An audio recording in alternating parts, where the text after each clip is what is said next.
Allez, salut. Alors, donc ce soir, on va parler du coup de la triche. De la triche, donc dans les TCG de manière générale et on va ensuite spécifier un peu plus sur l'Orcana. Il va y avoir tout un contexte qui va être mis en place. Je passe dessus assez rapidement. Alors, tout d'abord, c'est quoi la triche? Donc la triche, ça consiste à manipuler de manière générale le déroulement d'une partie ou des éléments de jeu de manière plus ou moins illégale pour augmenter ses chances de gagner. Donc ça consiste aussi à faire ça, que ce soit pendant une partie. Donc je vais vous montrer plein de manières dont ça peut arriver, que ce soit dans la partie, avant la partie, ou même en dehors de la partie. Je vais essayer de passer sur un maximum de ces choses-là. Et voilà. Alors, euh, avant ça, du coup, je vais te faire un petit topo sur la triche de manière générale. Ce que je vais vous présenter là, c'est pas pour vous apprendre à tricher. C'est pour vous apprendre à reconnaître de la triche et justement que vous soyez plus confiant et en, plus serein quand vous vous asseyez face à n'importe qui pour justement que ça évite de vous arriver. Le but, c'est de connaître comment est-ce que les gens trichent, pas de savoir le faire. Là-dessus, c'est pas moi qui vais vous apprendre à le faire. Moi, je veux vraiment juste vous donner les billes et les méthodes pour éviter que toutes ces choses puissent arriver. Maintenant, ce qu'il faut savoir, c'est que quelqu'un qui a envie de tricher, trichera s'il en a envie. Malheureusement, c'est quelque chose qui arrivera. Il y a 20 milliards de méthodes. Je crois que ce soir, je vais vous en présenter entre 10 et 15. Je suis sûr que vous donnez ça à un magicien, il rigolera et vous en trouvera 15 autres. Donc, là, je vous donne les méthodes principales, celles qui sont connues, et après, le reste, malheureusement, ça évolue à tout moment. Alors, première chose à faire, comprendre pourquoi est-ce qu'on triche. Pourquoi est-ce qu'un joueur, en fait, se met à tricher. De manière générale, on compte ces 6 aspects, donc c'est extrêmement psychologique, dans le sens où ça va beaucoup se baser sur le mental. La première raison en général, c'est on veut gagner à tout prix. On est là pour. Je triche parce que je veux gagner. En fait, c'est ce côté recherche de la victoire absolue qui fait qu'on va accepter de faire tout et n'importe quoi pour réussir à ce qu'à la fin, le résultat qui soit écrit, c'est celui où nous, on a gagné. Donc c'est vraiment ce côté, on n'accepte pas la défaite, on est là pour gagner, c'est la victoire avant tout. La manière dont on y arrive, la méthodologie dont on y arrive, on s'en fiche. Il faut gagner. Le deuxième aspect, très souvent, ça va être aussi pourquoi est-ce qu'on triche. Tout simplement parce que souvent, il y a des lots à gagner. L'aspect récompense, il y a potentiellement, je vais tricher parce que j'ai un Golden Mickey, j'ai 10 000 € en jeu. J'ai potentiellement une qualification Worlds. Potentiellement, ça peut aller de plusieurs dizaines de milliers d'euros à tout simplement dans votre champ 7. Vous jouez pour le top 8 et pour avoir la carte, et il y en a qui vont tricher parce qu'ils se disent que pour eux, leur enjeu à eux, c'est de réussir à leur niveau, c'est de réussir à avoir cette carte brillante. Les joueurs qui trichent, ça peut arriver à tous les niveaux. En général, ce qui se passe, c'est que on va reconnaître plus facilement des joueurs moins expérimentés quand ils trichent, tout simplement parce qu'ils ont justement moins d'expérience par rapport à des joueurs qui ont beaucoup d'expérience. En général, plus quelqu'un est connu sur la scène et plus quelqu'un a de l'expérience dans le haut niveau compétitif, plus la triche va être compliquée à détecter. Mais voilà, il y a vraiment cet aspect, la récompense, la tentation, le gain qu'il peut y avoir à côté, qui peut nous inciter à dire, si je gagne là, si je fais ce petit geste-là supplémentaire, si je fais cette manipulation supplémentaire, ça va me permettre de pouvoir gagner 10, 15, peut-être 100, 200, 300 €, ou même plusieurs dizaines de milliers d'euros. Ça dépend vraiment de à quel niveau est-ce qu'on fait ça. Ensuite, derrière, ça va être le côté pression. Donc, tout ce qui va être la peur de perdre, en fait, le côté c'est moi le meilleur joueur. Je devrais gagner, c'est à moi de gagner, et du coup, on se dit on n'a pas le droit de perdre, en fait. On n'a pas, du coup, on se met une pression supplémentaire nous-mêmes. Tout simplement, en général, ça arrive quand il y a des joueurs qui se mettent à parfait du jour au lendemain ou qui ont réussi à avoir une grosse performance venue un peu de nulle part et qui derrière vont se mettre la pression de reproduire ce résultat-là. Bah, dans ce cas-là, ils vont avoir tendance à potentiellement se dire ok, j'ai réussi à faire top 4, top 8 d'un CCQ au truc d'avant. Le tournoi suivant, ils vont se mettre la pression de se dire il faut que j'arrive à reproduire la même chose, il faut que j'arrive à rester sur le haut du panier. Ça, c'est un vrai aspect aussi qui peut amener des personnes à passer du mauvais côté de la balance. Après, il y a le côté, du coup, rationalisation. Donc, en fait, c'est cet aspect, tout le monde autour de moi le fait, et c'est cet aspect, c'est pas grave. De toute façon, c'est moi le meilleur, je mérite de gagner. C'est mon adversaire n'est pas bon, je veux réussir. Enfin, il joue moins bien que moi. Le deck, j'ai juste besoin d'un peu de chance, ou en tout cas, j'ai besoin d'un peu de réussite. J'ai mieux joué que lui, il a mieux top decké que moi, mais c'est justement, il n'a pas bien joué pour ça, donc il mérite pas de gagner. Donc, je vais manipuler pour faire en sorte que bah, c'est moi qui vais gagner. Je vais en me disant que c'était moi le meilleur joueur de toute manière. Donc, c'est normal que je gagne. Il y a ce côté rationalisation, ce côté, au final, on se manipule mentalement pour se dire c'est normal de le faire. Parce que de toute manière, c'est nous les meilleurs. Donc, ce qu'on fait là, c'est juste céder un peu. Et les deux derniers, du coup, donc la compétition qui est mal gérée, donc ça, c'est plutôt un côté euh, compétitif, ultra poussé, extrêmement toxique, où on est sur. On va faire toutes les manipulations nécessaires, on va faire. On n'hésitera pas en fait à manipuler, à pousser les choses le plus loin possible pour pouvoir justement gagner. Ça, en général, c'est ce côté très toxique. Il y a certains joueurs qui en général réapparaissent, que ce soit sur votre scène locale ou sur la scène globale, qui sont réputés pour être comme ça. Ils sont facilement reconnaissables là-dessus. Et le dernier truc, c'est du coup le faible risque perçu. Donc en fait, c'est le côté, au final, on craint rien à le faire. Ça, c'est quelque chose, si on n'est pas attrapé, c'est le fameux pas vu, pas pris. À partir du moment où on n'a pas été pris, à partir du moment où même si un code judge a été fait sur nous, mais qu'au final, il en est ressorti que votre triche est passée, on se sent un peu surpuissant, un peu inattrapable, un peu surhumain sur ce côté. C'est bon, j'ai réussi à manipuler mon adversaire, j'ai réussi à l'arnaquer, ou j'ai réussi à faire ma triche sans m'être fait attraper. Bien joué à moi. Je vais pouvoir continuer de le faire et continuer de le faire de plus en plus souvent. Il y a ce côté un peu, ouais, on est Dieu et du coup on est un peu intouchable. Alors, je vais mettre une nuance sur la triche contre l'erreur. Donc, quand quelqu'un joue de manière générale, ce qu'il faut savoir, c'est que la triche, c'est une minorité de cas. C'est une minorité des call judges, c'est une minorité de ce qui est de ce qui se passe réellement. Pas tout le monde ne triche, loin de là. Mais c'est important de justement faire la distinction entre quand ce qui se passe est considéré comme une erreur par rapport à quand il se passe est considéré comme étant de la triche. Grosso modo, l'énorme différence entre les deux, c'est l'aspect volontaire. C'est l'aspect ce que j'ai fait comme manipulation illégale, je l'ai fait de manière complètement volontaire, j'ai voulu la faire, et donc à partir de ce moment-là, on considère ça comme étant de la triche.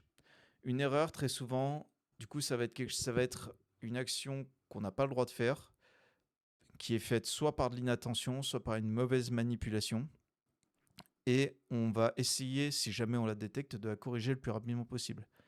Le but de ça, en général, et ça va être détecté très rapidement, si jamais vous faites une action illégale, par exemple, vous piochez 2 cartes, la différence entre le moment où vous dites c'est une erreur et le moment où on dit que c'est de la triche, le judge, vous pouvez la définir par est-ce que vous allez appeler par vous-même le judge en disant j'ai pioché 2 cartes, comment est-ce qu'on corrige ça? ou en ne disant rien et en espérant que votre adversaire ne détecte pas que vous avez pioché 2 cartes. Et du coup, à partir de ce moment-là, ça devient de la triche. À partir du moment où vous avez vu que vous avez fait une action illégale, vous devez appeler un judge sur vous-même. Ça démontre justement le côté j'ai pas fait exprès, j'ai fait une erreur, comment est-ce qu'on peut la corriger? Par rapport à justement, si vous vous dites j'ai fait une erreur, mais elle m'aide, je vais rien dire, je vais laisser je vais espérer que mon adversaire ou un judge, ou en tout cas que personne ne le détecte, de manière à ce que l'erreur ne soit pas vue et du coup que je puisse en profiter pendant toute la partie. À partir du moment où on passe dans cette balance-là, on considère que ça devient volontaire et du coup on considère que ça devient de la triche. Du coup, c'est vraiment ça l'énorme nuance à faire et c'est souvent ça la nuance que va devoir détecter le judge quand il y aura un judge call sur lui, notamment sur une erreur de ce style-là.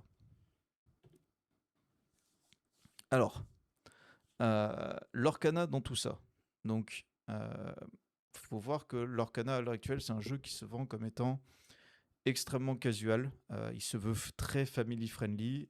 Les règles reflètent ça, notamment avec ce qui s'est passé avec le rollback.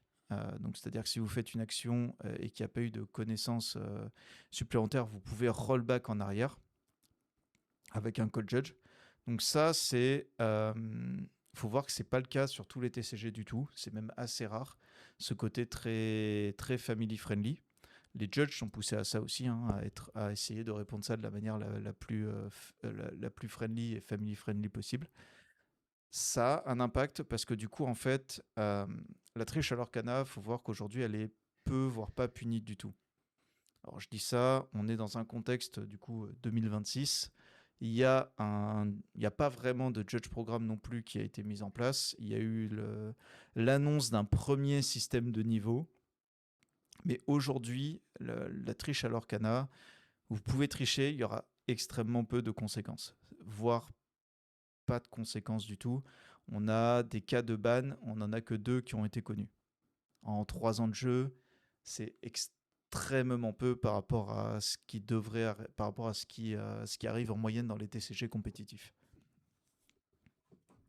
Donc voilà, l'Orcana par rapport à tout ça, c'est vraiment un cas qui est un peu à part et où du coup la triche a les joueurs qui trichent ont plus d'opportunités de le faire et ont moins de conséquences à le faire à l'heure actuelle. C'est important de savoir justement détecter quand un joueur essaie de tricher de manière générale. Alors, on va passer du coup sur les différents types de triche de manière générale. Je vais essayer de dérouler ça du coup sur l'ordre d'une partie. Donc, on va démarrer par ce qui se passe sur l'avant-partie et pour aller ensuite jusqu'à la fin de partie. Donc, avant même le début d'une partie, il peut se passer quelque chose qui s'appelle du coup le bribing. Donc, c'est ce qui consiste à offrir ou à demander ou accepter une récompense, du coup en échange d'un résultat donc c'est-à-dire très souvent, on va vous dire ok, je te donne mes lots, en échange de quoi tu me laisses gagner, ce qui permet à la personne de passer top 8 ou ce genre de choses-là. C'était quelque chose qui était vraiment présent à l'Orcana, surtout quand il y avait le fameux 2 game format.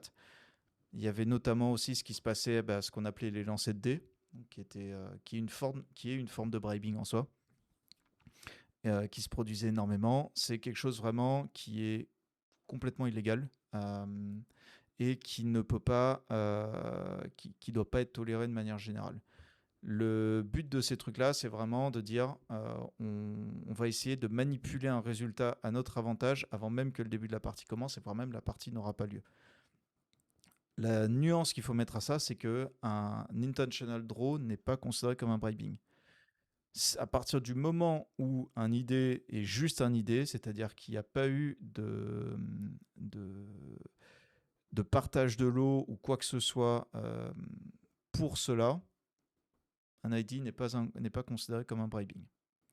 La conséquence de ça, c'est que si ça se sait, si c'est prouvé, il y a une disqualification soit de l'un des deux joueurs, soit des deux joueurs.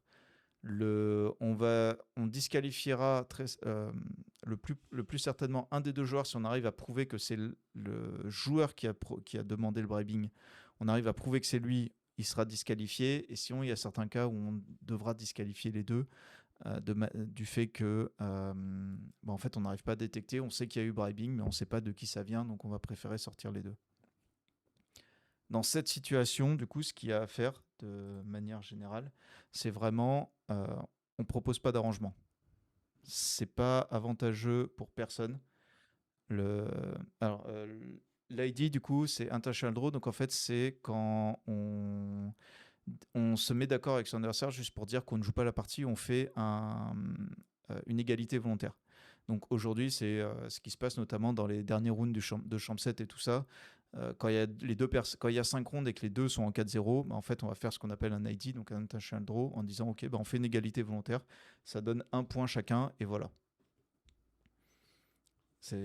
En français, c'est égalité volontaire. Je pense que ça doit s'appeler comme ça. Mais c'est ça, un ID, c'est intentional draw. Du coup, la meilleure solution pour ça, c'est il ne faut jamais que ça vienne de vous. Ça vous évitera beaucoup de problèmes. Justement de proposer ce genre d'arrangement. Et si on vous en propose un, alors c'est là où ça commence à devenir compliqué, c'est que dans les règles de l'Orcana, vous avez le droit de proposer à votre adversaire un intentional draw une fois. Voilà, ça c'est légal, il n'y a pas de souci, mais c'est une seule fois pendant toute la durée du match. Si un adversaire commence à vous proposer un arrangement, on va dire typiquement dans le cadre d'un top de DLC, où le vainqueur part au top 32 et le perdant ne se qualifie pas, il peut y avoir des adversaires qui peuvent vous dire je te donne une partie de mélo du top 32, en échange de quoi tu me laisses gagner. À partir du moment où ça vous a été proposé, faites un call judge, tout simplement parce qu'en fait c'est illégal. C'est du bribing à partir de ce moment-là. C'est mal vu de manière générale, mais vous êtes dans votre droit le plus total. Ce qui va se passer en général, c'est que du coup, surtout, plus c'est fait de manière, on va dire, évidente, plus vous aurez de spectateurs et de personnes qui l'auront entendu, plus il y a des chances que la personne en face soit disqualifiée. C'est pour ça qu'en général, quand vous arrivez justement dans la dernière, voire même les 2 dernières rondes d'un DLC, vous verrez que les judges tournent beaucoup plus autour de ces tables-là. C'est tout simplement pour éviter justement qu'il y ait ce genre d'arnaque-là. Parce que, en fait, ça fausse complètement des résultats du fait qu'il y a eu manipulation de résultats par rapport à ça. Donc voilà, ça c'est vraiment quelque chose. Évitez de le proposer. Tout ce que vous pourrez proposer, c'est un intentional draw. C'est tout. Ne proposez pas de je te donne la carte ou quoi que ce soit. À partir de ce moment-là, ça devient du bribing. Vous risquez de vous faire disqualifier. Faites attention également, le bribing est différent d'un split. Un split, c'est quelque chose qui peut être fait. C'est notamment fait en général dans le cadre d'une finale où on partage les lots équitablement. On dit OK, au judge, on accepte de split. On ne souhaite plus jouer, on va split les lots. Donc c'est-à-dire qu'on va prendre les lots du premier et du deuxième. Ça, c'est totalement toléré. C'est accepté dans les règles, il n'y a aucun problème. Par contre, c'est la même chose. Un split, c'est un split égal. C'est-à-dire qu'il n'y a pas de... il n'y a pas de notion de lui, il a le droit à 5 boîtes, lui, il a le droit à 6 ou quoi que ce soit. Non, non, un split. On prend tout ce qui peut être partagé et on le partage en lot.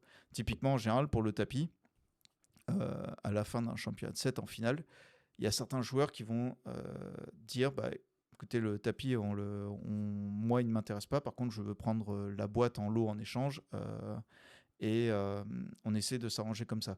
Donc dans ce cas-là, ce qu'on fait, c'est qu'on dit à l'arbitre que l'on fait un split. Et tout simplement, nous, on va s'arranger derrière, parce qu'il y a eu l'arrangement techniquement derrière avec le joueur, pour pouvoir dire, OK, moi, je préférais avoir le tapis, je récupère le tapis, et ainsi de suite. Mais officiellement, c'est un split. Là-dessus, ça pose pas de problème. Après, il y a des splits même il y en a certains qui font des splits en demi, il y en a certains qui font des splits en quart de finale. Mais tout ce qui est splittable, si tout le monde se met d'accord, on le fait. Et tout ce qui n'est pas splittable, on joue pour pour la victoire en fait. Donc typiquement en théorie un tapis qui est pas splittable. Euh, Après sur les chambres 7 comme je dis vu que c'est en boutique locale tout ça il y a beaucoup moins de problèmes, mais un tapis qui n'est pas splittable en théorie on devrait pouvoir dire en finale je split les lots donc c'est-à-dire les boosters, par contre le tapis doit forcément être joué et pour ensuite qu'il aille au vainqueur. Maintenant on est en local, ça se fait pas vraiment. En général, quand il y a un split, les gens se mettent d'accord à l'avance et, ça, et ça va très bien. Mais c'est déjà arrivé, par contre, typiquement dans le cadre de plus gros tournois hors DLC, parce qu'en DLC, il n'y a pas de split qui est autorisé. Tout simplement parce qu'il y a des lots différents pour tout le monde jusqu'à la finale, et même finale comprise, du fait qu'il y a la qualification aux Worlds. Et pour des gros tournois hors DLC, et donc qui en général sont faits par des associations et tout ça, il y a très souvent, parce que c'est des grosses journées, des splits en top 4 ou en top 2 pour justement ne pas jouer un match de moins et en fait tout le monde est gagnant sur tous les aspects. Est-ce qu'il y a des questions par rapport à ça? Non, non, c'est clair. Merci. Parfait. Ouais, c'est clair. Merci. Alors, un autre truc, on n'en entend pas vraiment parler, mais c'est un cas qui est possible. Donc, c'est l'utilisation de dés pipés. Donc, c'est des dés qui sont en fait dont on modifie le poids pour qu'ils aient une tendance à aller vers un chiffre qui nous convient plus, que ce soit souvent le 6 ou le 1, et de manière justement à pouvoir avoir un avantage injuste. Alors, à l'Orcana, on utilise des dés dans une seule instance. C'est notamment pour savoir qui va démarrer, qui est sur la draw. Ça tombe bien, c'est un des impacts les plus importants de l'Orcana. Donc ça, c'est la même chose. C'est assez rare que ça arrive. Maintenant, il y a des solutions par contre pour complètement contourner le problème. Du coup, la conséquence de ça, c'est que si jamais vous êtes pris en train de faire ça, vous êtes disqualifié. C'est de la triche pure et dure là-dessus. Si jamais, donc pour vous prévenir de ça, de manière générale, si vos adversaires lancent un dé, vous lancez exactement les mêmes dés que eux. À partir du moment où les dés sont pipés, en fait, vous ferez exactement les mêmes résultats et vous sentirez qu'il y aura un problème de toute manière. Soit parce que les dés sont plus lourds que ce que vous avez l'impression, soit parce que en fait, vous êtes tout le temps en train de faire les mêmes résultats, vu qu'un dé pipé va manipuler la chance en fait, pour que le résultat arrive plus souvent. Donc, quand il y a un lancer de dés, si vous dites plus haut, plus bas, n'importe, utilisez exactement les mêmes dés. Si c'est les vôtres, votre adversaire doit utiliser les mêmes dés que les vôtres. Et si c'est les leurs, utilisez les mêmes dés que les leurs. Voilà. De manière générale, utilisez les mêmes dés pour les deux lancers. La solution pour contourner tout ça, c'est proposer le pair impair. Parce que là, même des dés pipés, l'un utilise son dé et propose à l'autre le pair impair. Donc il y a un choix qui est fait de chaque côté, que le dé soit pipé ou pas. Il n'y a pas de, il n'a pas d'opportunité en fait de manipuler ça. Et du coup, c'est ça. Donc vraiment, tout ce qui vous permet justement si votre adversaire arrive avec des confections ou des dés qui vous paraissent bizarres ou quoi que ce soit, et qui refuse de lancer avec vos dés, appelez un judge si vous commencez à avoir un problème dans ce genre de situation. Vraiment, n'hésitez clairement pas. Alors, encore avant la partie, donc là on arrive dans la phase où on va commencer à mélanger son deck. Le stacking. Alors c'est une des choses principales, c'est une des choses dont on entend souvent parler comme terminologie clé pour de la triche. Donc ça consiste à en fait volontairement manipuler son deck de manière à ce qu'on va piocher, de manière à pouvoir piocher ce qu'on a envie. Donc c'est-à-dire on manipule l'ordre de son deck et on va pouvoir justement piocher exactement ce qu'on veut dans l'ordre que l'on veut et donc faire tout le temps les mêmes sorties. Ça tombe bien en plus, alors qu'Arcana, le mulligan est extrêmement puissant, donc même si vous faites un stacking approximatif, vous devriez pouvoir retomber sur ce que vous avez mis au-dessus et en dessous. La conséquence de ça, c'est la même chose, disqualification de manière générale si vous vous faites attraper en train de stacker. Donc là-dessus, comment faire pour éviter ça? Chaque fois que votre adversaire mélange son deck, vous le mélangez. Et quand je dis mélanger, c'est pas faire une simple coupe, c'est pas juste prendre le deck en deux et dire je coupe en deux, ça ne sert à rien ça. Tout simplement parce que votre adversaire peut dans ce cas-là stacker son deck, voir comment est-ce que vous coupez le deck en moyenne et il va juste stacker au niveau à peu près auquel vous coupez de manière à ce qu'il puisse retomber sur ses pattes. Donc évitez ça. Si votre adversaire mélange son deck, vous le mélangez juste derrière. Vous faites un mélange sérieux. En sachant que le pile shuffling n'est pas un mélange. Donc le pile shuffling, c'est le fait de mettre les cartes dans des piles. Donc en général, on va faire 5 piles. Ça n'est pas un vrai mélange. Mélangez vraiment, faites du riffle shuffle dans ce cas-là pour justement pouvoir randomiser le deck et être tranquille. Et clairement, ne faites pas une simple découpe. Ne le faites surtout pas parce que vous laissez l'opportunité à votre adversaire en fait de stacker comme il veut. Si vous voyez que votre adversaire mélange et ne vous propose pas aussi de mélanger son deck, c'est un vrai red flag. Faites très attention dans ce cas-là. Ça peut être un oubli. Si vous voyez que ça commence à se reproduire, faites vraiment attention parce que c'est pas impossible qu'il essaye de stacker et qu'il essaye de vous avoir là-dessus. C'est la triche, on va dire, la plus conventionnelle et celle qu'on va voir le plus régulièrement en termes de manipulation de deck. Elle n'est pas très courante parce que ça demande de savoir manipuler son deck. Donc ça, c'est des skills de magicien, de manière générale.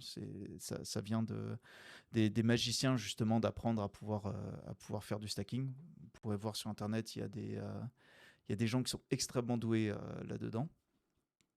Mais voilà, ça, c'est vraiment quelque chose...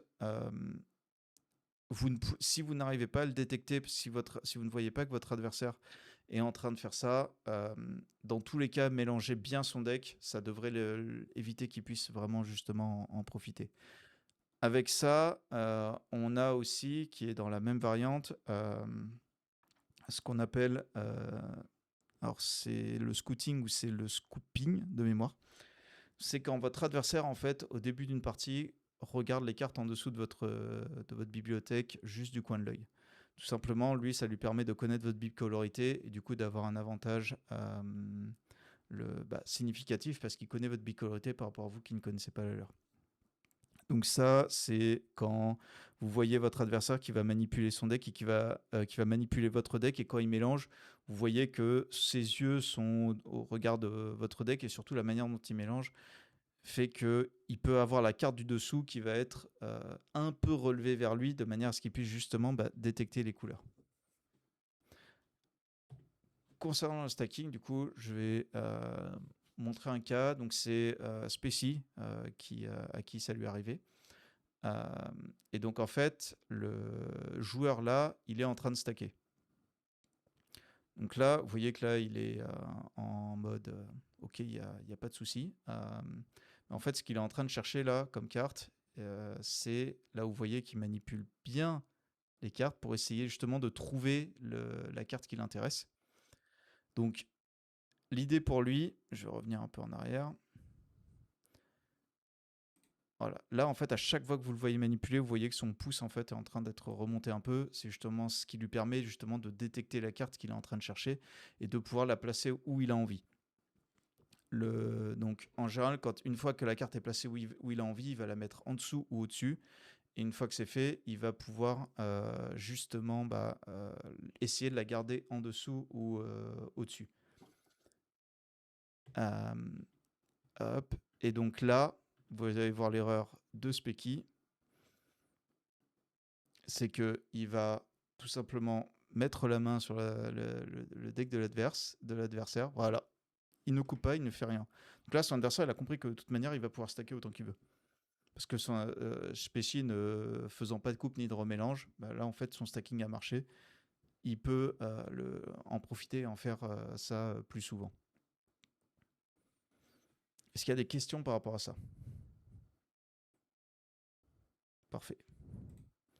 Hop, on va passer sur le prochain truc. Alors, les cartes marquées.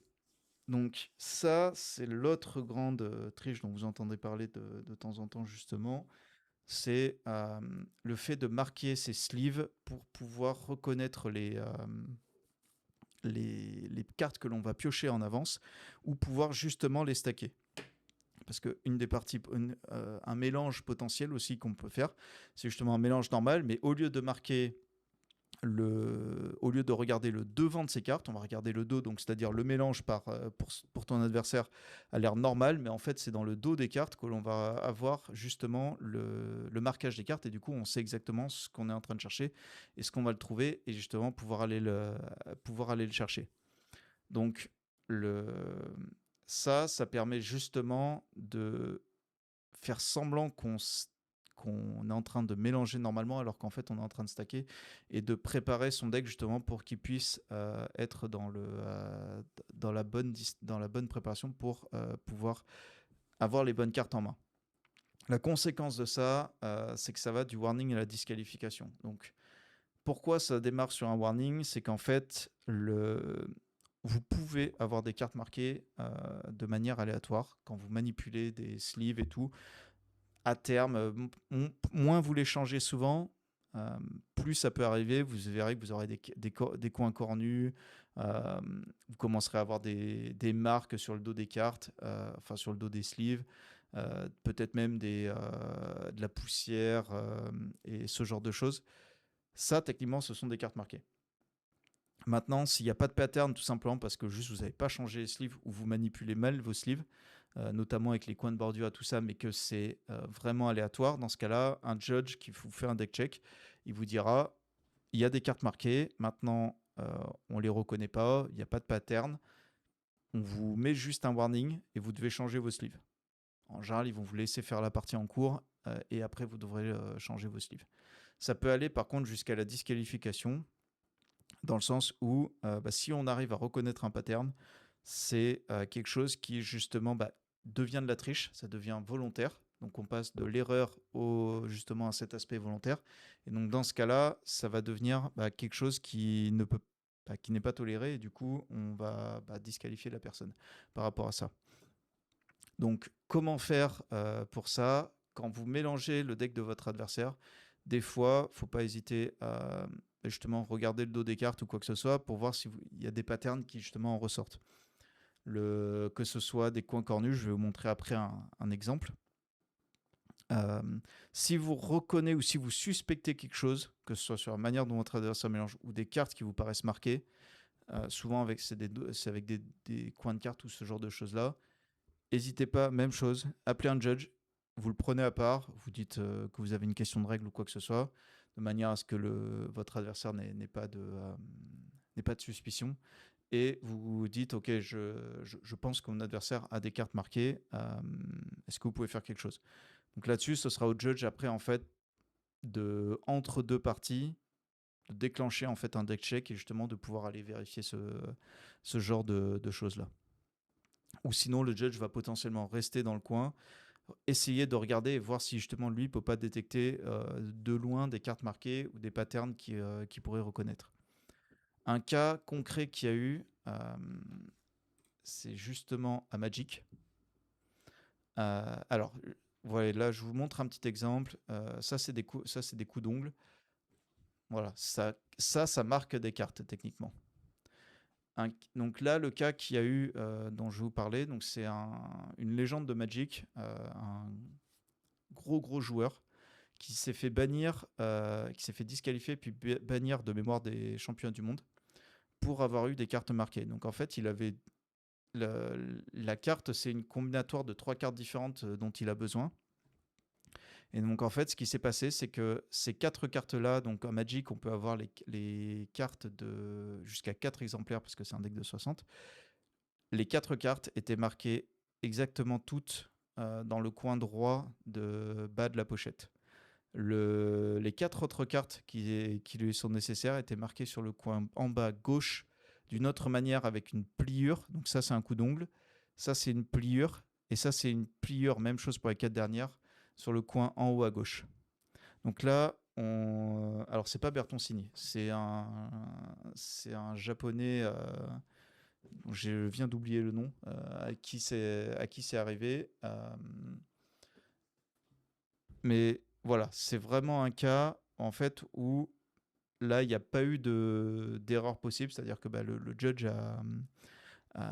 quand il a fait son truc, il a reconnu tous les patterns et du coup, il a dit là, c'est évident, il y a volonté.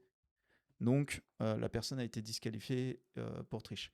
Donc ça, c'est la même chose. Si vous commencez à voir que les sleeves de votre adversaire commencent à avoir des cartes cornues comme ça, ouais, c'est ça, Watanabe. J'avais oublié. Si vous commencez à reconnaître des cartes comme ça, essayez de voir entre deux parties, justement, quand vous mélangez son deck, quitte à faire un pile shuffling, juste pour voir si vous reconnaissez des patterns, ou si vraiment tout son deck a des sleeves comme ça et que c'est un pattern généralisé, ou si il n'y a que certaines cartes. Dans ce cas-là, ça fait des cartes marquées. Appelez un judge, il fera le deck check, il fera la vérification lui-même, et c'est lui qui définira si c'était volontaire ou pas. En sachant qu'il y aura dans ce cas-là, dans tous les cas, une enquête de la part du judge et tout ça. Avant même encore de jouer, ce qui est possible, donc c'est le cas de decklist incorrect. Donc c'est un cas qui peut arriver. Vous notez votre liste. Donc aujourd'hui, ça arrive de moins en moins parce qu'on est sur des decklists qui sont virtuels, qui sont uploadés sur RPH ou sur d'autres, que ce soit Melee ou autres outils. Avant ça, tout était fait par papier. Donc, mais même en RPH virtuel, il y a des erreurs. Donc si vous faites une erreur sur une decklist et que vous vous en rendez compte, que c'est parce que vous jouez 59 des 60 bonnes cartes, dans ce cas-là, même chose, appelez un judge et faites-le. Enfin, dénoncez-vous, entre guillemets, de manière à ce que justement, c'est toujours moins grave que de vous faire attraper sans l'avoir dit. Maintenant, si vous ne vous en êtes pas rendu compte et que vous prenez un deck check et que le judge justement le détecte, ça peut aller d'un warning, une game loss, à une game loss. Pour que ça aille à la disqualification, il faut en général qu'il y ait des preuves que vous êtes en train de manipuler votre deck et que vous ne jouez pas les 60 main cards de manière volontaire. Donc ça, c'est un cas qui est arrivé aux États-Unis à un DLC où justement le joueur entre les différents tops, donc il venait d'être deck check en top 32 et il a gagné son top 32 et en fait en top 16 il tombait sur un mauvais match-up, donc il a changé des cartes de son deck de manière à ce que justement il puisse gagner son match-up et après revenir en sachant qu'il ne passait pas en stream et pour après revenir justement en top 8 sur son deck normal au cas où il passait potentiellement en stream. Ça, c'est des cas qui peuvent on est dans le cadre où ça peut arriver. Même chose, si c'est pas volontaire, vous aurez rien à craindre. Si c'est volontaire, là on est dans un cas où c'est très difficile à attraper, malheureusement.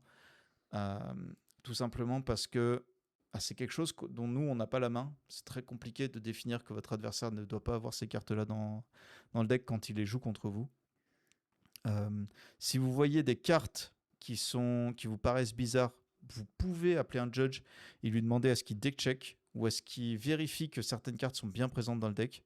Typiquement, si vous prenez 4 Wasabi et que vous êtes un joueur Blurple et que vous prenez 4 Wasabi face à un autre Blurple, potentiellement là vous pouvez dire il y a peut-être anguille sous roche. Vous avez le droit d'appeler un judge et de lui demander, ce sera à sa discrétion à lui s'il accepte de le faire ou pas, de dire j'ai l'impression que mon adversaire joue une decklist bizarre. Est-ce qu'il y a moyen de vérifier que je ne suis pas en train de me faire arnaquer? Les cartes signées sont légales, il n'y a pas de souci là-dessus. Les cartes signées, les cartes altérées, par contre, elles sont légales à l'appréciation du judge. À l'appréciation du head judge. Donc, quand tu as des cartes altérées, le mieux à faire, c'est d'aller voir le head judge et de lui montrer les cartes altérées parce que tout simplement, les cartes altérées sont des cartes marquées. Il y a très peu. À Magic, typiquement, il n'y en a qu'un qui est capable de faire une peinture suffisamment fine pour que les cartes ne soient pas considérées comme étant marquées. Donc, Ça, c'est vraiment à l'appréciation du judge. Dans ce cas-là, très souvent, il vaut mieux triple sieve de manière à créer une épaisseur qui fait que la carte marquée sera beaucoup moins visible et on pourra beaucoup moins la sentir. Par contre, une carte dédicacée, il n'y a pas de problème à partir du moment où la text box est complètement présente, ainsi que le coup en le coup en encre. Dans ce cas-là, il n'y a pas de souci, tu peux avoir des cartes dédicacées ou signées. À partir du moment, bien sûr, où il n'y a pas écrit de quoi que ce soit de scandaleux, juste des cartes signées. Donc là, du coup, voilà, là on est vraiment dans le cadre decklist incorrect. Maintenant, ça, c'est quelque chose qui est fait très rarement, mais ça peut arriver. Surtout qu'en général, à partir du moment où un deck check a été fait sur votre deck, c'est extrêmement rare qu'un deuxième deck check soit fait. Donc à partir de ce moment-là, vous êtes libre, grosso modo, de tricher si vous avez envie là-dessus. C'est malheureusement une conséquence de cette chose-là. Après, vous, sur ce que vous pouvez faire là-dessus, il n'y a pas vraiment grand-chose. Il n'y a que si vraiment vous vous dites c'est pas possible, il joue 4 Cusco, 4 Wasabi, et moi je joue bleu, rouge, item. Là, peut-être vous pouvez vous dire et demander au judge s'il y a possibilité qu'il fasse un deck check, mais pas plus. Le cas de l'extra draw. Alors, l'extra draw, du coup, c'est le fait de piocher une carte supplémentaire donc, à certains moments donnés, notamment surtout que ce soit en début de tour ou dans des cas où vous chantez un Friends ou vous faites un Finders Keepers ou un Second Star, où vous piochez une carte justement de trop. Là, dans ce cas-là, même chose. Ça va d'un warning à une disqualification. Imaginons, vous faites un Friends from the Other Side. Donc vous piochez 2 cartes et au lieu de ça, vous en piochez 3. Si vous-même vous vous en rendez compte, appelez un judge, dénoncez-vous. La résolution, ce sera un warning et il remettra une carte aléatoire il remettra une carte aléatoire dans le deck et qui va remélanger. Ça peut aller jusqu'à la disqualification, même chose. Si ça devient volontaire, donc c'est-à-dire vous piochez 3 cartes, vous ne dites rien et vous espérez que ça passe, et là votre adversaire vous dit en fait je me suis fait vous avez été attrapé, et vous dit t'as trop de cartes en main. Dans ce cas-là, c'est au judge qui va devoir essayer de faire son enquête pour justement définir s'il y a voulu tentative de triche ou pas. Maintenant, à l'Orcana, ça c'est une réalité aussi, c'est qu'à partir du moment où vous dites désolé, j'ai pas fait exprès, en général, il n'y aura rien.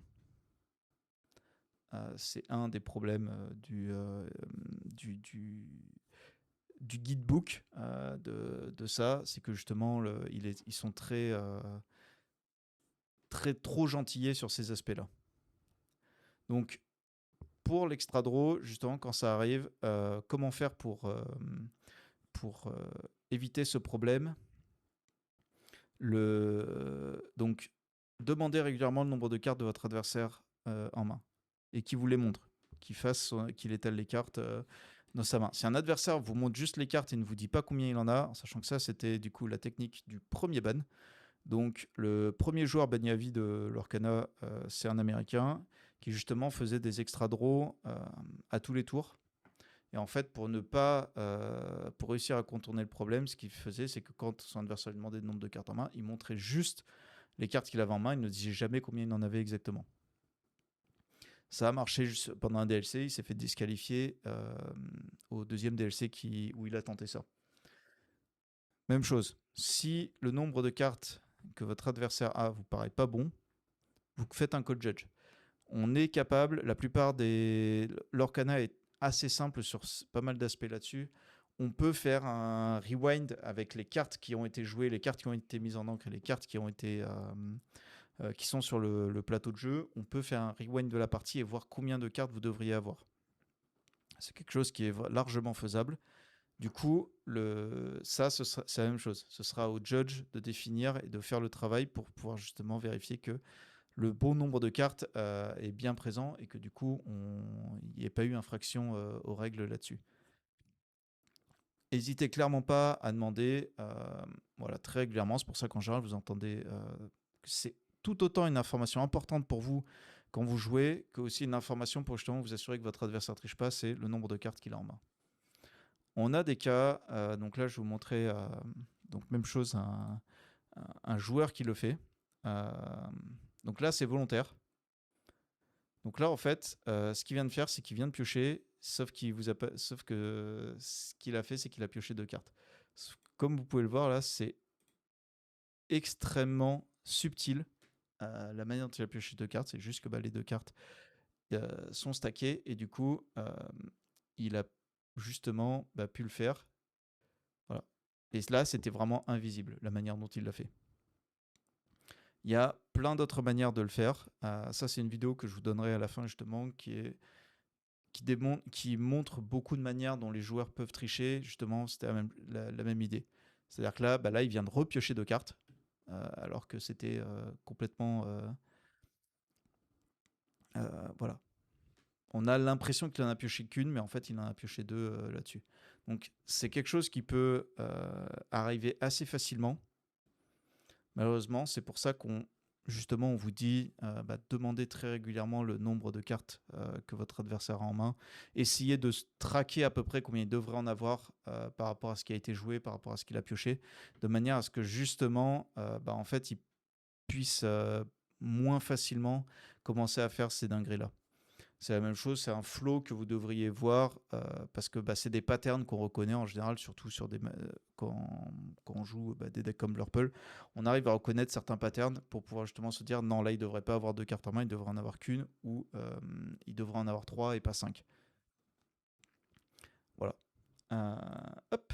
Est-ce qu'il y a des questions par rapport à ça, par rapport à l'extra draw? On est bon? Ok. Ouais, c'est bon, merci. Alors, le palming. Donc ça, c'est une autre technique de magicien. Donc ça consiste en fait à cacher une carte dans sa main ou dans sa paume ou quelque part en fait, ou ça peut être dans sa manche aussi, pour justement pouvoir avoir accès à une carte supplémentaire au moment où on en a besoin. Ça peut se faire de plein de manières, ça peut permettre de récupérer des cartes du cimetière, je vais vous montrer un exemple après. C'est une technique de magicien qui peut arriver et la solution très souvent c'est exactement la même. Donc la conséquence de ça, c'est une disqualification. Si vous vous faites attraper en faisant ça, vous serez éjecté. Maintenant, c'est la même chose. Ça peut être fait en mode pas fait exprès, ça peut être aussi derrière le genou. Grosso modo, le palming, c'est tout l'aspect cacher une carte quelque part sur votre corps et auquel vous avez accès un peu plus tard. Donc c'est quelque chose qui justement... ça compte comme de l'extra draw, donc c'est-à-dire que si vous demandez régulièrement le nombre de cartes que votre adversaire a en main, à un moment donné, si vous voyez qu'il y en a une de trop, faites même chose, appelez un judge. Je vais vous montrer un cas pratique. Donc ça, c'est un joueur Pokémon qui a été attrapé en faisant ça. Donc là, vous allez voir. Est-ce que vous saurez reconnaître le moment où il palme? Voilà. Là, il a palmé une carte en main. Ouais, dans la main gauche. Ouais. Et hop, là, il vient de la mettre dans sa main. Là, vous voyez sur la fin, hop, la main, elle est partie comme ça. Donc, quand vous êtes en train de jouer, surtout qu'à Pokémon, c'est la même chose. C'est des parties. Chaque joueur joue pendant son tour.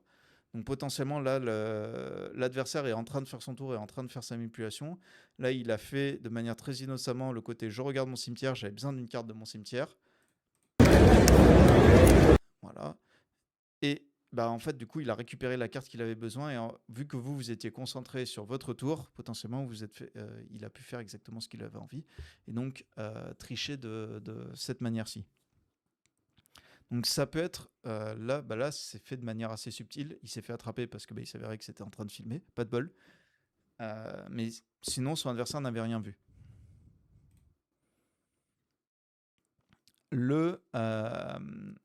La forme chez nous qui peut arriver aussi, c'est justement, on a une particularité du coup à l'Orcana qui est ce qu'on appelle la manipulation d'encre.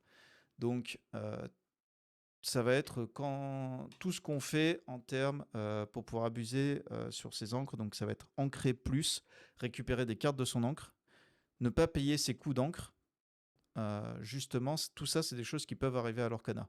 Typiquement, ce qui peut arriver, donc ancrer plus d'une fois par tour. La méthodologie qu'on utilise aujourd'hui pour éviter ça, c'est de laisser la carte qu'on a ancrée remonter pendant tout le tour et de la retourner à la fin du tour pour justement dire on a ancré une fois dans notre tour, on est bon.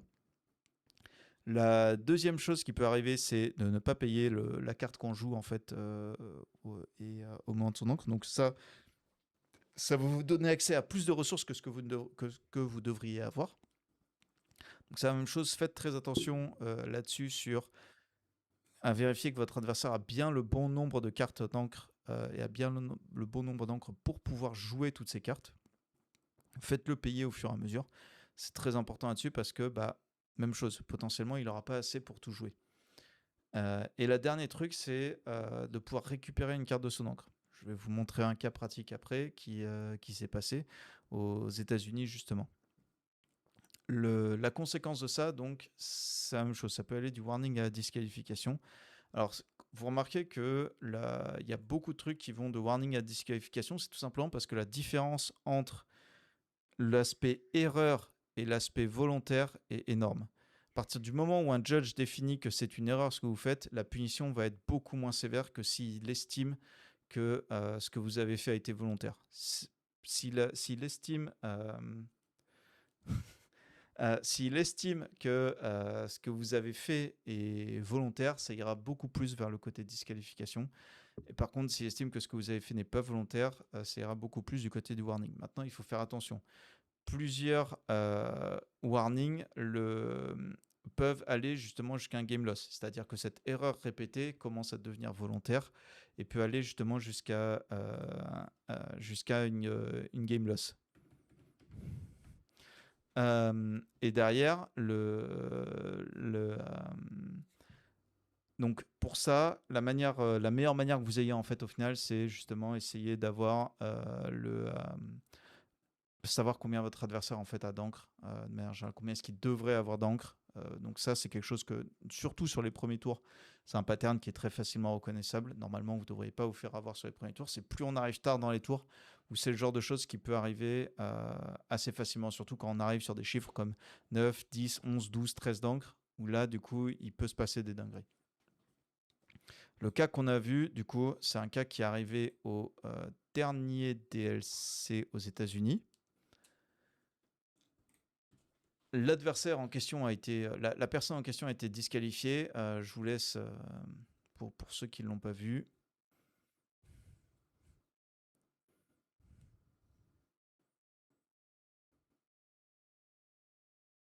Donc là, voilà, il a triché là. Est-ce que tout le monde a vu ce qu'il a fait? Très bien. Ouais, il en a rajouté une en main. Ouais. Donc ce qu'il a fait exactement ici, c'est que cette carte-là. Il a une carte en main à gauche là. Ouais, il a une carte en main à gauche. Qui est une encre. Là, voilà. Hop. Et on la récupère. Donc. En plus, il la regarde. Hein. Exactement, parce qu'il avait besoin d'Ursula qui était spécifiquement ce dont il avait besoin pour pouvoir justement vérifier que son adversaire n'avait pas les solutions pour ça. Mais du coup, voilà, comme vous pouvez voir, c'est extrêmement subtil. C'est-à-dire que ça, ni le judge sur place, ni le joueur en face ne l'a détecté. Il a fallu que ce soit justement des personnes qui étaient sur le stream qui ont vu qu'il y a eu une dinguerie qui a été faite. Et qui du coup change la donne sur la partie. Donc là, par contre, on voit justement que c'est un acte purement volontaire. On n'est pas sur une erreur.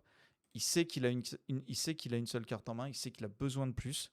Donc là, ça devient volontaire. Donc là, ça devient de la triche. Si quelque chose, imaginons que la même action est faite, qui récupère cette carte-là, dont on sait qu'il y a une Ursula, et qui la met dans sa main involontairement, et qu'au début de son tour, il se dit mince, j'ai 3 cartes en main, je devrais en avoir que 2. Qu'est-ce qui se passe? Et qu'il appelle un judge sur lui-même, ça devient du coup lui-même qui se dénonce là-dessus. Il sait qu'il a fait une erreur de manipulation quelque part. Donc là, les judges peuvent essayer de résoudre cette erreur de manipulation et justement de remettre la partie dans l'ordre. Le prochain type, du coup, donc c'est ce qu'on appelle l'assistance externe. Donc c'est quelque chose qui arrive pas très régulièrement. Donc c'est vraiment tout ce qui va être influence extérieure à la partie. Donc très souvent les spectateurs, il y a toujours des gens qui tournent autour de vos tables et des gens qui tournent autour de la partie.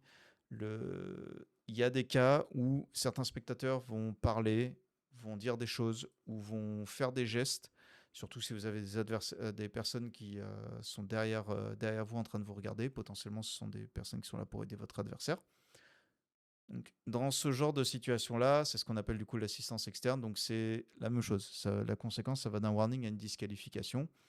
Donc, si c'est volontaire, c'est-à-dire que la personne qui est spectateur est en train de regarder votre table et donne des informations à votre adversaire, le joueur en question sera disqualifié et si c'était un spectateur, il sera sorti de la salle.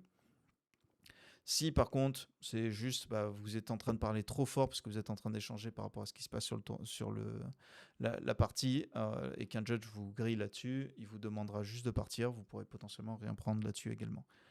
Le tout donc là-dessus, c'est de respecter la partie qui est en train de se dérouler. Ne faites pas de dinguerie là-dessus. Essayez de rester le plus silencieux possible. Et du coup, de manière générale, un spectateur ne peut rien dire en dehors de stopper la partie pour un call judge. C'est-à-dire, un spectateur n'a pas le droit d'influencer la partie. Si jamais il voit qu'il se passe quelque chose d'illégal, il peut coller un judge ou il peut dans ce cas-là dire « Attendez 2 secondes, vous avez fait une erreur, je colle un judge ». C'est la seule chose que vous pouvez faire en tant que spectateur. Vous n'avez rien le droit de dire d'autre, vous n'avez rien le droit de faire d'autre. Si jamais vous suspectez qu'il y a quelqu'un qui fait des gestes ou quoi que ce soit, alors comme j'ai dit, c'est des choses qui sont très peu courantes, ça se fait vraiment plus beaucoup ce genre de triche-là, mais ça a existé. En fait, si vous suspectez quelqu'un, même chose, vous faites un call judge, ou vous allez voir un judge de votre côté, surtout si vous êtes spectateur, pour demander justement à ce que la personne en fait, soit mise à l'écart et de manière à ce que justement elle ne puisse pas influencer sur la partie. C'est déjà des call judges qui sont arrivés, notamment parce qu'il y a beaucoup de scouting, donc beaucoup de tables, beaucoup de gens qui font le tour des tables. Donc ça peut arriver que des personnes appellent des judges parce qu'elles suspectent ces personnes-là d'aider l'adversaire, alors que tout ce qu'elles font, c'est justement du scouting. Voilà, ça peut arriver.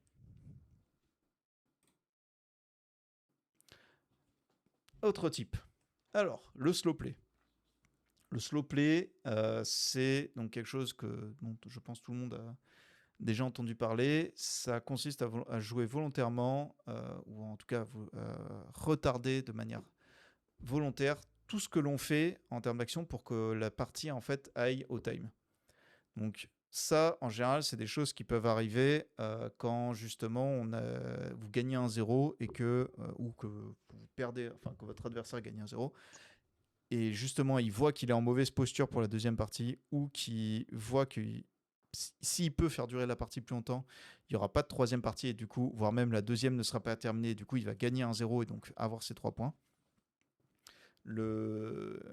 La différence là-dessus, c'est que c'est très certainement le type de triche qui est le plus compliqué à définir comme étant volontaire ou involontaire, parce que la ligne est extrêmement fine entre le côté, justement, la personne qui prend beaucoup de temps pour jouer ou pas. Donc en général, ce qui se passe, surtout qu'à l'Orcana, on a beaucoup de mal à appeler les judges pour ça. Donc on va très souvent laisser le joueur prendre tout le temps dont il a besoin pour pouvoir jouer. Et alors qu'en fait, il est en train de slow play. Volontairement ou pas, il est en train de slow play. Donc pour ça, c'est chiant, c'est pas aimé du tout par les joueurs en face qui se sentent visés. Et ils ont raison, dans le sens où ils sont visés parce que c'est eux qui jouent trop lentement. Si vous avez l'impression que votre adversaire joue trop lentement, la première chose à faire, c'est d'abord de lui demander de jouer un peu plus vite, de manière à ce que vous puissiez terminer les 3 parties. Si vous voyez qu'il ne réagit pas à ça, voire même qu'il ralentit encore plus, faites un call judge, dites-le qu'il est en train de jouer trop lentement, qu'il est en train de slow play, et que du coup, s'il peut faire attention en fait à ce qui se passe sur cette table justement. À partir de ce moment-là, normalement, votre adversaire n'aura plus l'opportunité de slow play et n'aura plus la possibilité justement bah, de gagner du temps par rapport à ça. Donc, en général, ça démarre par un warning sur ce genre d'aspect-là. Ça peut aller techniquement jusqu'à un game loss. J'ai déjà même vu le cas où c'est allé jusqu'à une disqualification, mais très rarement à l'Orcana. Ça, par contre, c'est la même chose. Je crois que ça n'a jamais dépassé le cadre du warning.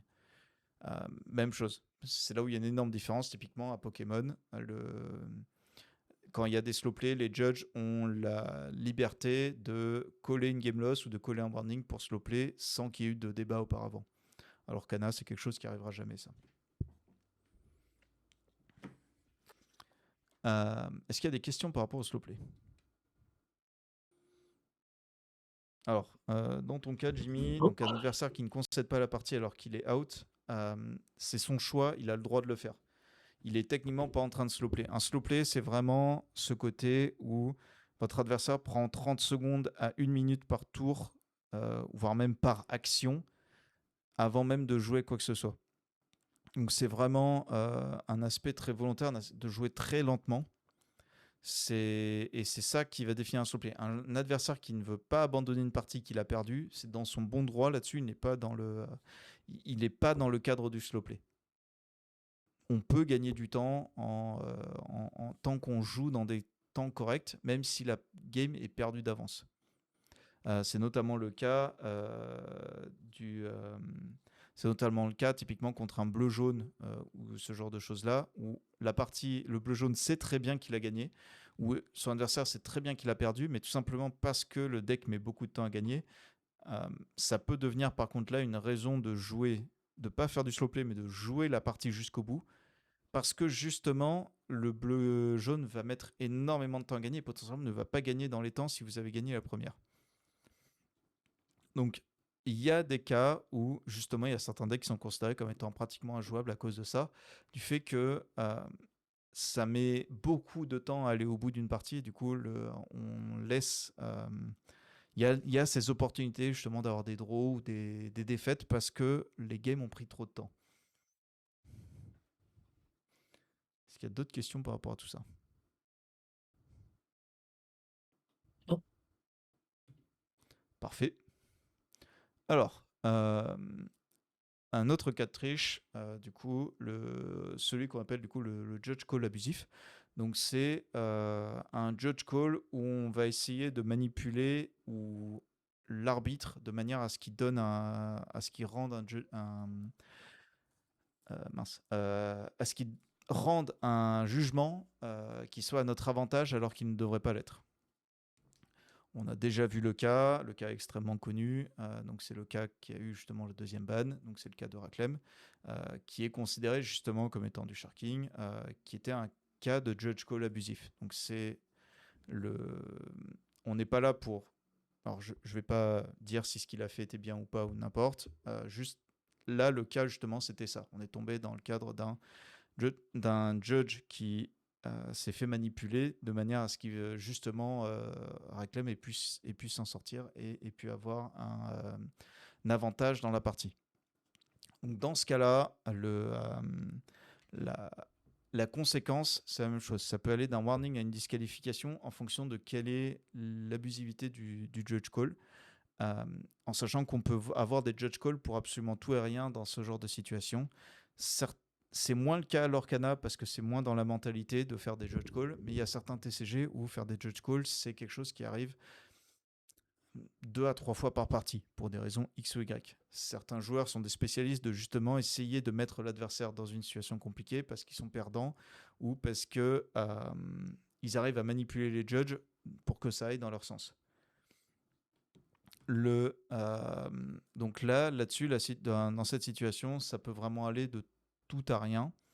La seule chose que vous pouvez faire dans ce cas-là, c'est que si vous avez l'impression que le ruling qui est donné par le judge qui l'a fait et que vous n'êtes pas d'accord avec, vous avez le pouvoir de faire ce qu'on appelle un appeal au head judge. Donc, c'est-à-dire que vous estimez que ce que le judge a fait n'est pas correct. Vous dites, OK, je veux l'appeal au head judge. je ne suis pas d'accord avec ce que vous avez fait. Dans ce cas-là, le head judge viendra, écoutera la situation, la résolvera de la manière dont il pense qu'elle est la bonne, et cette résolution, par contre, sera définitive. Il n'y aura pas d'autres appeals possibles, il n'y aura pas d'autres corrections possibles ou quoi que ce soit.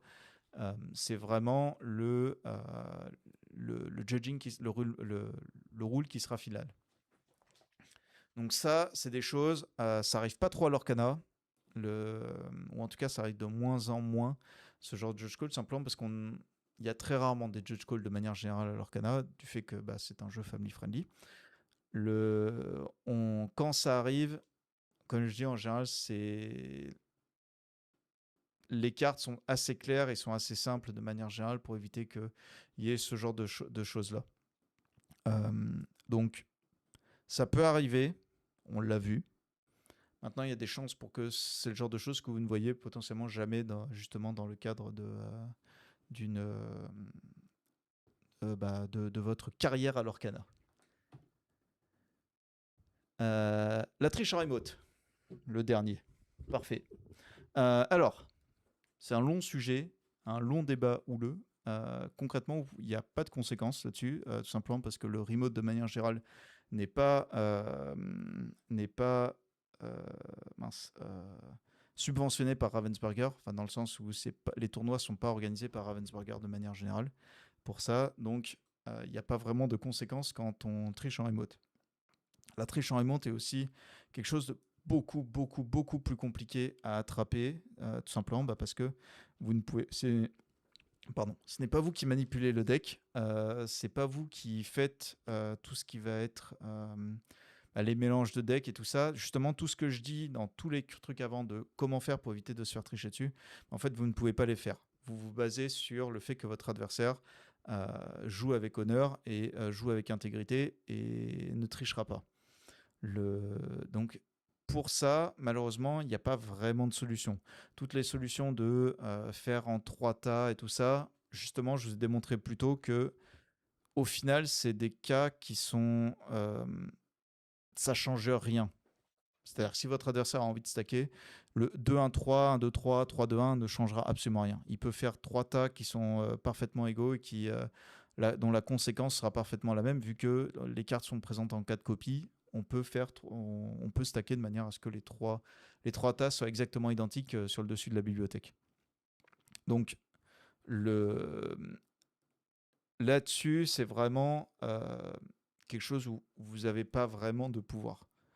Le mieux que vous ayez, c'est justement d'enregistrer vos parties et de les revoir après pour vérifier s'il y a eu de la triche. Maintenant, on entre dans le cadre de est-ce que ça en vaut le coup ou pas.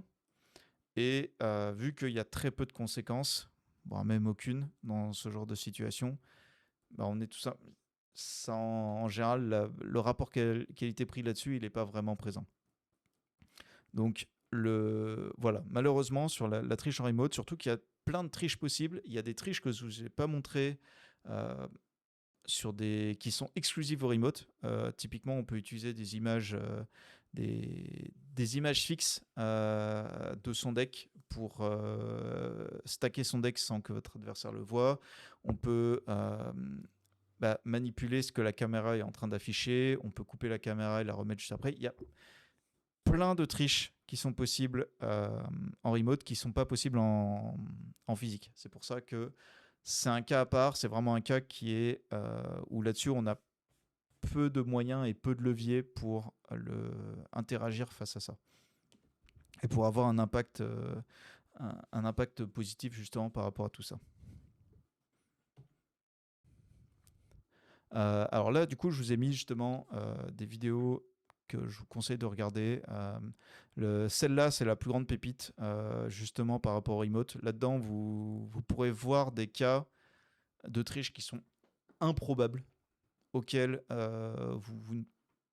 voilà. J'ai vu des choses qui sont possibles qu'en remote dans cette vidéo-là. C'est de la grande magie. Les joueurs de One Piece sont d'une innovation absolument totale là-dessus. Après, il faut voir qu'eux avaient des DLC en ligne. Donc, eux pouvaient gagner des cartes à plusieurs milliers d'euros, mais en ligne. Et donc, en fait, notamment pendant le Covid, et du coup, si on revient à justement ce début de partie, ce début de classe, je disais, il y a les lots qui entrent en jeu et le côté non-gravité. Donc en fait, là-dessus, ces joueurs-là, en fait, ils trichaient en remote simplement parce qu'il y avait beaucoup trop à gagner et ça leur permettait justement de se donner plus de chances de gagner. Mais là-dessus, ouais, vous pourrez voir vraiment des vraies dingueries. Euh, le, les, Celle-ci, c'est une vidéo justement sur Bertoncini de manière générale, qui est considéré comme étant l'un des plus grands tricheurs de Magic de tous les temps. Et qui justement le répétait, tout ça. Vous aurez plein de cas de triche justement qui sont passés, des explications sur pourquoi ça s'est fait. Et même chose, je vous ai mis du Pokémon et du Yu-Gi-Oh! De manière à ce qu'en fait, on voit que la triche, c'est pas cantonné à l'Orcana. Chaque TCG, justement, les triches sont très souvent similaires. Donc c'est important de voir comment est-ce que les personnes sont en train de tricher pour que vous puissiez justement les reconnaître. Du coup, les bons conseils de la fin. De manière générale, si vous avez un doute, vous faites un call judge. C'est vraiment le cas le plus basique. Le moindre doute, call judge. On ne le fait pas assez à l'Orcana. On n'appelle pas suffisamment les judges. Si vous avez un doute, faites un call judge. Si la décision ne vous convient pas du call judge, vous faites un appeal. Ça, c'est encore plus rare. Je ne sais pas si j'ai entendu un cas d'un appeal une seule fois. Je pense en 3 ans de tournoi à l'Orcana. Quand vous avez besoin de noter le lore, utilisez un dé. Utilisez un bloc-notes, pardon, justement. Utilisez pas un dé. Ayez papier et crayon pour ça, spécifiquement. Vous n'avez pas le droit de prendre de notes à l'Orcana, excepté pour le lore. Prenez des notes pour le lore. Utilisez pas les trucs qui tournent, qui sont fournis dans les troves ou un dé ou quoi que ce soit. Vous notez tout au papier. Pourquoi ? Parce que ça va permettre, si jamais il y a une différence, votre adversaire qui vous dit non, en fait, je suis à 19 $ alors que vous le voyez qu'il est à 10, en fait, le judge, il pourra que se baser sur ce qu'il voit écrit et sur ce qui est noté. Si aucun des deux ne note, un des deux joueurs peut tricher et se déclarer à 19 $ et essayer de gagner la partie comme ça. Donc, même si normalement le judge dans ce cas-là essaiera de rollback la partie de manière à voir exactement ce qui s'est passé. Est-ce que c'est un cas qui est possible, qu'il soit à 19 $, mais de manière générale, utilisez un bloc-notes. Essayez d'avoir le suivi de la partie en termes de lore, de manière à ce que justement il n'y ait pas de débat, il n'y ait pas de doute. Après, mélangez le deck de votre adversaire. Ne coupez pas, mélangez. Soyez sérieux là-dessus, soyez rigoureux là-dessus. C'est là où vous pourrez le plus vous faire avoir et c'est là où vous avez le plus à gagner justement pour éviter la triche, c'est en mélangeant le deck de votre adversaire. De le faire sérieusement, pas de juste le couper, même si le deck de votre adversaire est triple sleeve, quadruple sleeve, prenez le temps de mélanger. Extrêmement important. Et enfin, du coup, soyez attentifs de manière générale. C'est important aussi quand c'est le tour de votre adversaire, quand vous voyez qu'il pioche et tout, de vérifier justement qu'il pioche bien le bon nombre de cartes.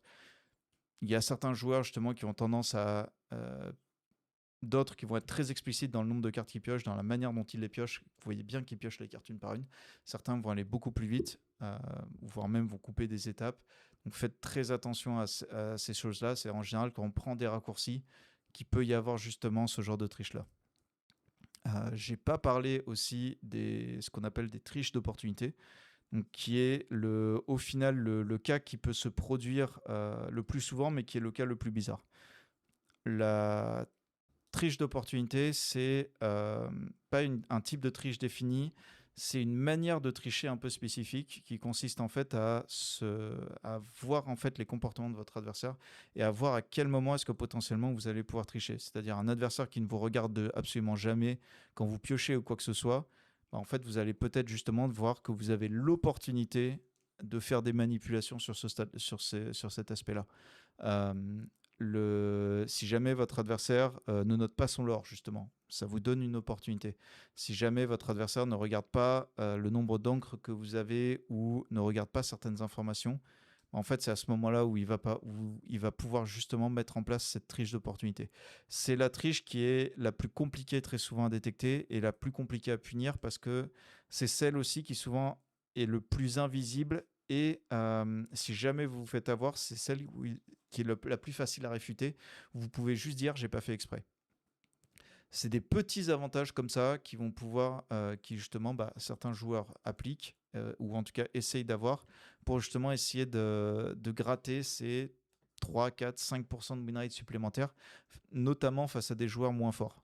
C'est des choses qui vont plus souvent arriver en termes de triche sur très tôt dans des tournois. Ça va arriver beaucoup moins vraiment tard dans les rounds, tout simplement parce que très tôt dans le tournoi, comme je disais au début, le joueur, très souvent le tricheur se considère comme étant meilleur que la plupart des joueurs. Et du coup, très tôt dans le tournoi, en général, on va affronter des joueurs qui sont un peu moins forts que la moyenne. Et du coup, c'est à ce moment-là où s'il se passe des folies en termes de une partie qui est en train de mal se passer, c'est là où il va y avoir très souvent de la triche, ou en tout cas, il va y avoir tentative d'essayer de trouver des opportunités pour se redonner un avantage parce qu'on est en train de perdre face à des joueurs qui sont potentiellement moins forts. Hop. Est-ce qu'il y a des questions par rapport à tout ça ?